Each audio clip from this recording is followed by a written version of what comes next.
आणि सध्या सुरू असलेल्या युद्धाचे नेमके काय परिणाम दिसतात पाहूयात।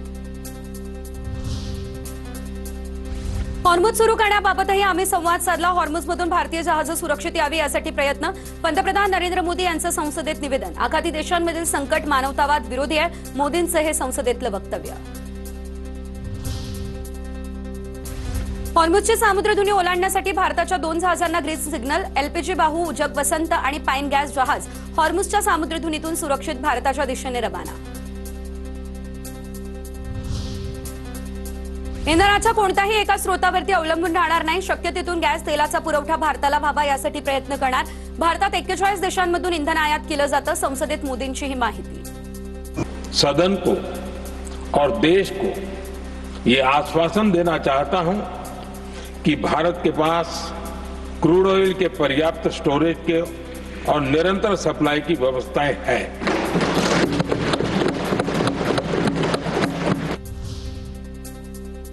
देशाचं परराष्ट्र धोरण संकटात, कारण पंतप्रधान मोदी तडजोडीच्या स्थितीत। राहुल गांधींची टीका। अमेरिका आणि इस्रायलला जे अपेक्षित असतं केवळ तेच मोदी करतात। भारताच्या हिताचे निर्णय घेण्यास मोदी पूर्णतः असमर्थ। राहुल गांधी यांचा हा हल्लाबोल।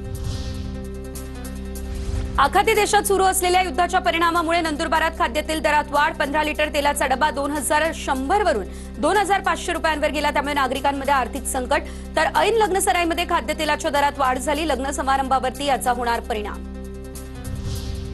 पश्चिम आशियातल्या युद्धासंदर्भात केंद्र सरकारने बोलावली सर्वपक्षीय बैठक। उद्या सायंकाळी 5 वाजता संसद भवनामध्ये ही बैठक पार पडणार। बैठकीला सर्व पक्षाचे गटनेते उपस्थित असतील। शिवाय पंतप्रधान नरेंद्र मोदी आणि अमेरिकेचे राष्ट्राध्यक्ष डोनाल्ड ट्रम्प यांची फोनवरून चर्चा। मध्य पूर्वेतील परिस्थितीवरती चर्चा झाली अशी देखील माहिती।